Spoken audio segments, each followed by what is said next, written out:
Senhoras e senhores, boa tarde. Eu vou falar do tema, mas eu queria perguntar para vocês, o que é indignação? Quando é que você fica indignado?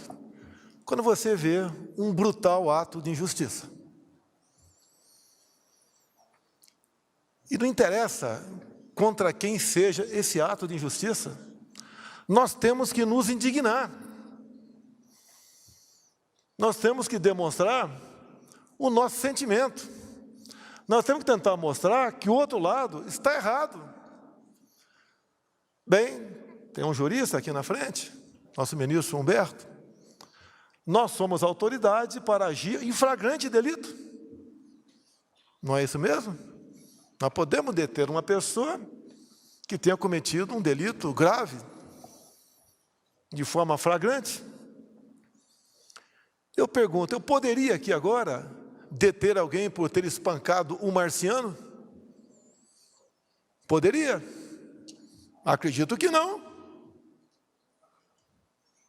Não existe nada aqui na lei que fale, se você espancar marciano, maltratar ou matar, você venha detê-lo. Eu pergunto a vocês, pode alguém ser punido por fake news? Olha, ele está espalhando fake news. E se esse fake news não for fake news, for uma verdade? Pior ainda. Enquanto aqui a gente está num evento voltado para fraternidade, amizade, amor, compaixão.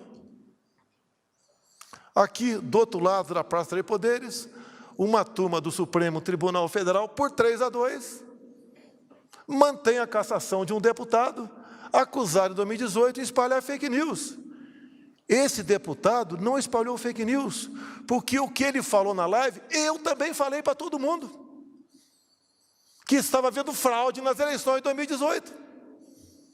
Ia se apertar o número, quando se apertava o número 1, já aparecia o 13 na tela e concluía a votação.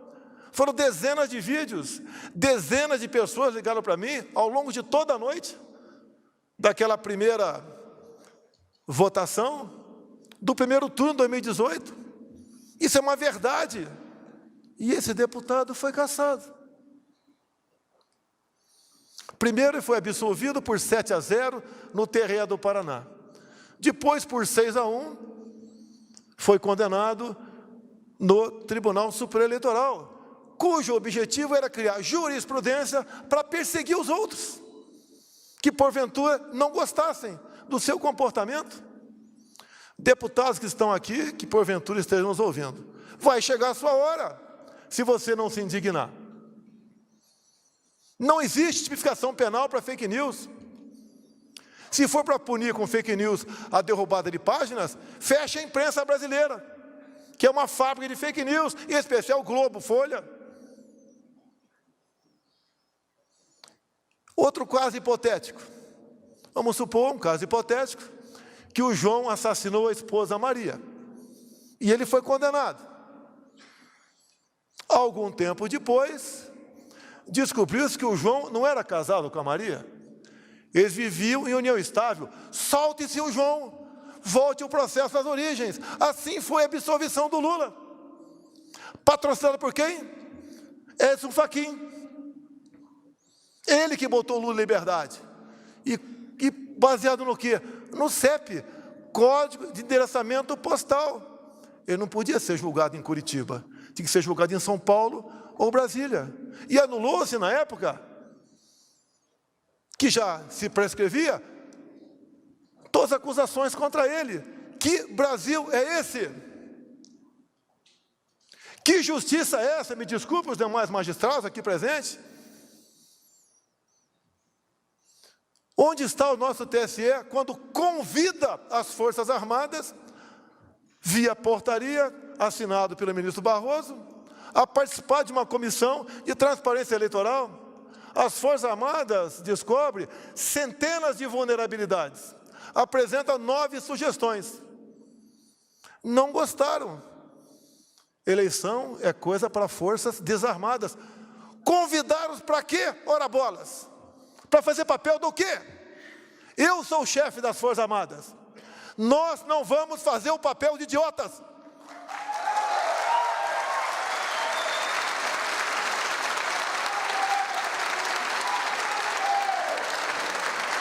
Eu tenho a obrigação de agir. Tenho jogado dentro das 4 linhas. Não acho uma só palavra minha, um só gesto, um só ato, fora da Constituição.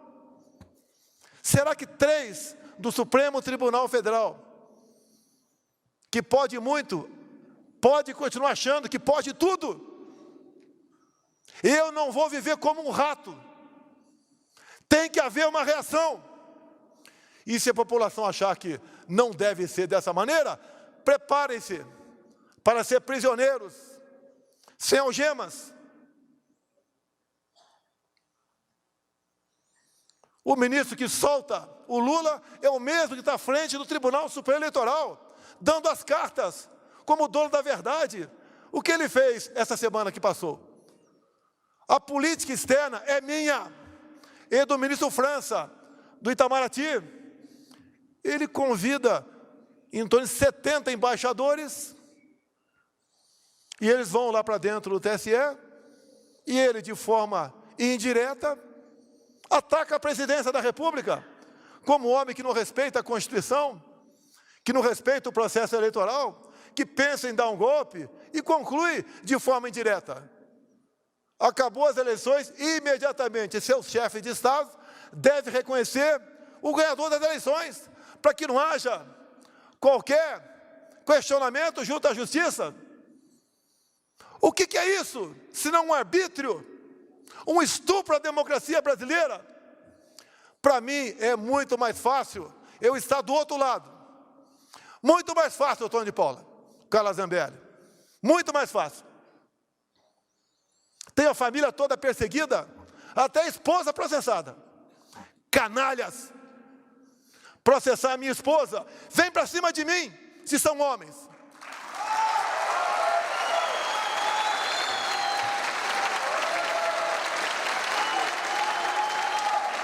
Eu sou suspeito para falar de parentes ao meu lado. A minha esposa, pelo que eu vejo, pelo que eu sei, é uma pessoa discreta, que trabalha pelos menos favorecidos, por pessoas com deficiência, aprendeu Libras, dá exemplo, porque participa ao lado da ministra da Mulher, no Dia das Mães, no horário das 20h30 da noite. Ela é processada. O que querem com isso? Essa questão, julgada agora há pouco por 3-2, o ministro Alexandre de Moraes falou, temos jurisprudência em cima do Francisquini para caçar registros e prender candidatos que, porventura, duvidem do sistema eleitoral.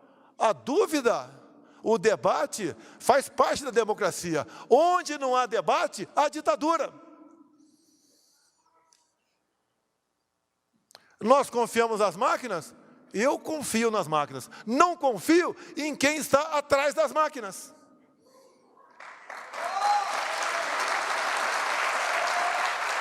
Me permitem avançar. Me permitem avançar. A minha segunda live do ano passado, onde eu peguei um inquérito da Polícia Federal, que foi aberto no início de novembro. Por que foi aberto? Porque um hacker fez uma denúncia. E a ministra Rosa Weber, que não sabia de nada, fez com que a Polícia Federal determinou que instalasse o inquérito. O que eu vou falar aqui está dentro do inquérito, que não tinha qualquer classificação sigilosa até aquele momento. E lá está escrito dentro do inquérito, porque o delegado encarregado do inquérito pediu ao TSE informações. O TSE informou que os hackers ficaram por 8 meses dentro do TSE, com a senha do ministro Banhos. Está escrito isso. E essa imprensa não enxerga isso? Vai falar amanhã que eu estou atacando as urnas eletrônicas? Vocês serão os primeiros a ser perseguidos no futuro. Pode ter certeza disso. Os hackers tiveram 8 meses com a senha do ministro Banhos. Nos primeiros dias, o delegado encarregado do inquérito pediu os logs. 7 meses depois, o TSE informou, está no processo, que os logs foram apagados por uma firma terceirizada que fazia manutenção dos computadores. Os logs são entregues no mesmo dia, no dia seguinte. É como um backup. Por que 7 meses? Ficaram arrumando o que dentro do TSE? Porque só sobra margem para desconfiança. Será que o Datafolha está perfeitamente alinhado com o que está previsto no resultado do TSE? Nós não podemos ver sobre suspeição. Até num casal. Tem que sentar e conversar. Por que os técnicos do TSE não conversam com os técnicos das Forças Armadas que foram convidados a participar do critério? Queriam a participação das Forças Armadas como a moldura de uma fotografia para dar ar de credibilidade, esqueceram que eu sou o chefe das Forças Armadas. O que queremos no nosso Brasil? Ganhe quem ganhar as eleições. Eu entregue a faixa.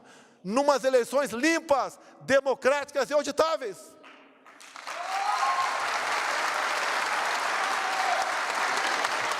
O que aconteceu no dia de ontem, depois do show com os embaixadores? O ministro Fachin, presidente do TSE, convida lideranças religiosas. E o título do convite era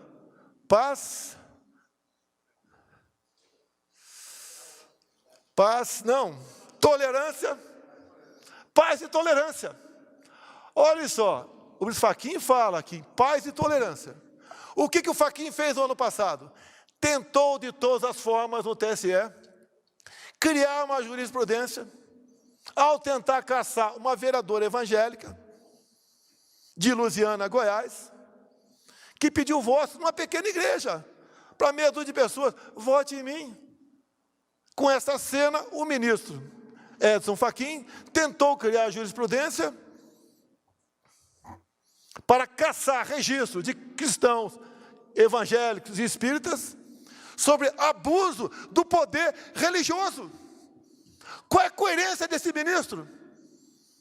Um convite falando sobre tolerância, ele sendo um intolerante, com uma pobre de uma coitada de uma vereadora eleita em Lusiânia. Qual a isenção que tem esse ministro para conduzir as eleições? Qual terá Alexandre de Moraes para 40 dias antes assumir aquele posto? O que podemos pensar, acreditar nessas pessoas? O que eles querem? Querem uma ruptura? Porque atacam a democracia o tempo todo? Aqui não tem ninguém mais homem do que o outro. Mas nós não podemos nos curvar. Eu não sou dono da verdade, nem dono do Brasil. Eu não sou a pessoa mais poderosa. Eu não sou a pessoa perfeita. E assim ninguém o é. Ou nós nos indignamos, acordamos para o que está acontecendo, ou marcharemos no caminho da Venezuela. O outro lado fala em aborto, esse de forma escancarada. Ataca os valores familiares o tempo todo, como o decreto de 2009 do PNDH3, cujo capítulo mais importante é a desconstrução da heteronormatividade. O outro lado diz que vai valorizar o MST, que nós acalmamos, titulando os mesmos. Diz que vai voltar a fazer empréstimos para outros países, que isso é investimento. Nós já pagamos 4 bilhões, nós, o FAT, para o BNDES, dinheiro emprestado para a Venezuela. Mineiro, se tem algum aqui. Belo Horizonte não tem metrô, mas Caracas tem, com dinheiro nosso. Esse outro lado fala em desarmar a população. Não deu certo a política de desarmamento.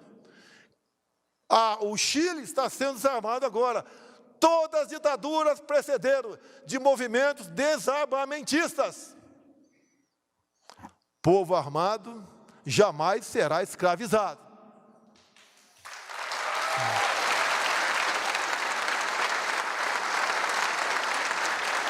Ninguém desarma o povo americano. Não adianta aparecer por lá alguém com espírito ditador que não vai dar certo. O Brasil tem que criar esse espírito também. Tenho falado para todos os meus ministros. Em 64 tentaram tomar o poder pelas armas. Agora as armas que usam são as armas da democracia. Eu quero, eu não quero, eu puno, eu caço, eu prendo um deputado por 8 meses. Eu faço com que jornalista seja exilado, outros sejam presos. Ora as bolas, se as urnas são inexpugnáveis, por que temos o hack preso há quase 1 ano em Minas Gerais? São inexpugnáveis.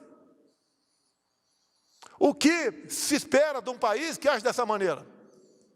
Eu não estou dizendo que há fraude, mas há suspeita. Temos que dissipar essa nuvem da suspeição. Não podemos viver dessa maneira. Metade do meu tempo eu tomo para me defender de acusações do outro lado da Praça dos Três Poderes. Como agora, uma ministra me dá 10 dias para explicar como anda a população de rua do Brasil. Agora, Alexandre de Moraes, novamente, qual é o teu plano para defender os Yanomamis? Se eu perguntar para ele qual o tamanho da área Yanomami, duvido que saiba. Olha, se foi demarcado, porque não podemos estar lá dentro. É o tempo todo aceitando ações propostas por partidos que não tem mais que meia dúzia de representantes. As coisas mais absurdas acontecem. Como, por exemplo, começamos a fazer um contorno numa reserva indígena de 190 quilômetros aqui em Mato Grosso, onde que passando pela reserva seriam 110. E pela reserva pode passar, mas não pode asfaltar a estrada. E a estrada é intransitável, grande parte do tempo, tendo em vista os atoleiros. Vamos fazer um contorno de mais 80 quilômetros. Cada safra, 2.000 caminhões bitrens passam por essa rodovia, que agora vão andar mais 80 para ir, mais 80 para voltar, com o preço do diesel que está aí nas alturas. Mas a justiça diz, não pode asfaltar a reserva indígena. E agora, para concluir, que eu gostaria de falar 1 hora com os senhores, desde que os senhores não fossem embora, obviamente. Está o Supremo discutindo marco temporal. O que é isso? Já temos no Brasil uma área, tamanho da região sudeste, demarcada como terra indígena. Uma nova interpretação quer dar um artigo da Constituição. E quem quer dar essa nova interpretação? Ministro Fachin, marxista-leninista, advogado do MST. Votou depois o Cássio Nunes, 1-1. Agora está com o ministro Alexandre de Moraes. E eu tenho falado, se um novo marco temporal for aprovado, além de uma área, tamanho da região sudeste, já demarcada como terra indígena, teremos outra área, tamanho da região sul, que pela localização geográfica dessas centenas de terras indígenas, teremos uma outra área também, tamanho do estado de São Paulo, como terra indígena. Acabou a economia brasileira do agronegócio. Acabou a nossa garantia alimentar. Acabou o Brasil. O que eu faço se aprovar o marco temporal? Tenho 2 opções. Entrega a chave para o ministro Supremo, ou digo, não vou cumprir.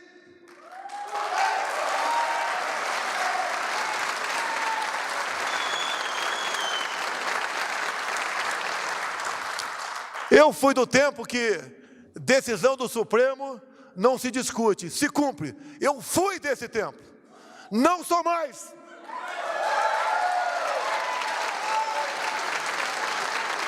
Certas medidas saltam aos olhos dos leigos. É inacreditável o que fazem. Querem prejudicar a mim e prejudicam o Brasil. Para onde vai a nossa pátria? Como está o Brasil pós-pandemia, e mesmo com essa guerra, estamos bem, levando em conta a maioria dos outros países do mundo. Para onde queremos ir? Por que essas decisões não têm um diálogo? Não tem um convite para nada? É só pancada, pancada, pancada o tempo todo. Querem a volta daquele cara que roubou o país, o cara responsável por maior ato de corrupção da Via Láctea. Quer isso de volta? Já loteou todo o futuro ministério, o outro lado, inclusive as 2 vagas para o Supremo Tribunal Federal. Cristiane, quando se fala em aborto, que nós somos contra, primeiro, eu conheço o parlamento, não vão aprovar uma proposta nesse sentido lá. Se aprovar, tem o poder de veto aqui. Mas quem aprovou o aborto na Colômbia foi a Suprema Corte colombiana. Vocês acham que aquele cara voltando, botando o advogado do PT lá, o Zanini, e outro indicado por esse, né, que está fazendo miséria do TSE, vai botar que perfil de gente lá? Não adianta o André Mendonça pedir vistas, que ele é um evangélico. Vão passar o trator em cima dele. O que vão fazer com a nossa pátria? Olha o que está sendo feito via Assembleia Constituinte no Chile. Um país que estava redondinho na economia, que crescia no mínimo 5% próximo disso, todos os anos. Olha para onde foi. E olha que lá o voto é no papel. O outro lado ganhou porque o pessoal, né, resolveu se acomodar. Eu sou isentão. Eu sou limpinho, uso talco pom-pom. E não foi votar. Agora estão fazendo um movimento de rua. Fora presidente do Chile. Aí aqui, as andanças minhas pelo Brasil, não é no local onde eu vou, que tem 1.000, 2.000, 5.000, 10.000 pessoas. Que ali pode falar, a gente é simpático a ele. Mesmo sem ter um ônibus parado na periferia, né? Mas ao longo do percurso, como o povo nos trata, a mim e aos meus ministros. O outro lado não consegue sair às ruas. Não sai de casa. Agora diz que está com Covid. 10 dias que não vai, mais 10 dias não vai sair de casa mesmo. Que eleições são essas? Eu sou do tempo que eleições ganhava quem tinha voto nas urnas. Agora parece que é quem tem amigo no TSE.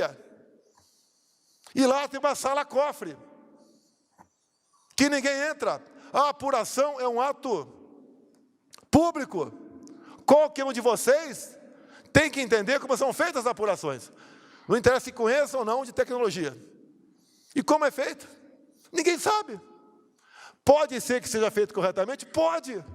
Mas não podemos ter a suspeição. Não podemos terminar umas eleições onde um lado não vai se satisfazer com o resultado. E olha que eu sou o chefe do executivo. O que é normal seria o chefe do executivo estar conspirando para permanecer no poder. Jamais farei isso.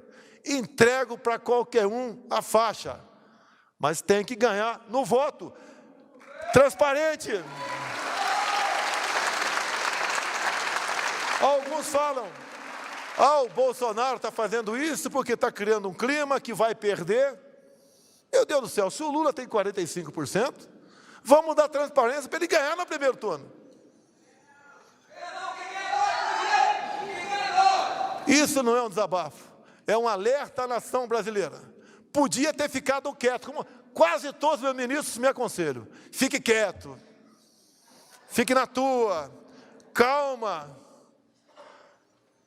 Olha, o que aconteceu agora, 3-2, o que nós estamos vendo no dia a dia, é para ficar calmo? Vamos esperar acabar o jogo para pedir o VAR?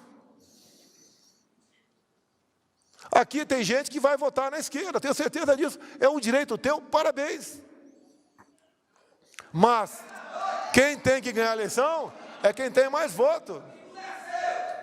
E outra, se houver, se por acaso houver, vai haver só para presidente? Ou não vai haver para outros cargos? Por que o TSE não fala o seguinte, presidente, deixe os técnicos das Forças Armadas vir aqui para dentro do TSE, conversar com o nosso pessoal, debater e fazer com que não tenhamos quaisquer dúvidas no pleito eleitoral. Nada mais justo do que isso. Porque vivemos na incerteza? É um milagre estar aqui. Sobreviver uma facada, um milagre, uma eleição. Quem eu era? Eu não era nada dentro do parlamento. Era mais um deputado baixo clero, que discursava para as paredes, como tantos outros discursam lá dentro. Resolvi vir candidato, porque, me desculpe, deputados, eu cansei do parlamento. Eu quero cuidar da minha vida. e falava durante a campanha, eu tenho duas alternativas, praia ou Planalto. Me dei mal, vim para o Planalto.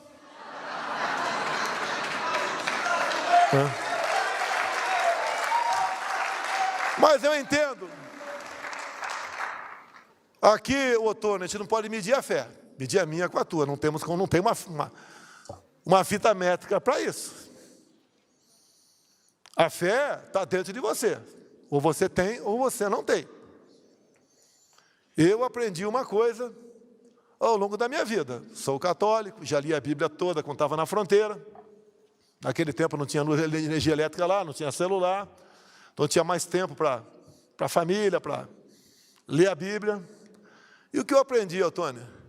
O que for possível fazer, que você faça. O que for impossível, bote nas mãos de Deus. Eu entendo que é dessa forma que devemos agir. E concluo mais uma vez. Não sou mais homem que nenhum dos homens que estão aqui. Somos iguais. Quando tiver o ponto final para cada um de nós, o nosso destino é o mesmo. Se ninguém enterrar, o urubu vai comer. Nada temeis, nem mesmo a morte, a não ser a morte eterna. Parabéns a todos da Secretaria pelo brilhante trabalho que fazem. Não queremos que pessoas que estão vivas na memória de nós voltem a ocupar o lugar que já ocupou a Damares, que ocupa atualmente a Cristiane. Muito obrigado a todos vocês. Está encerrada esta cerimônia.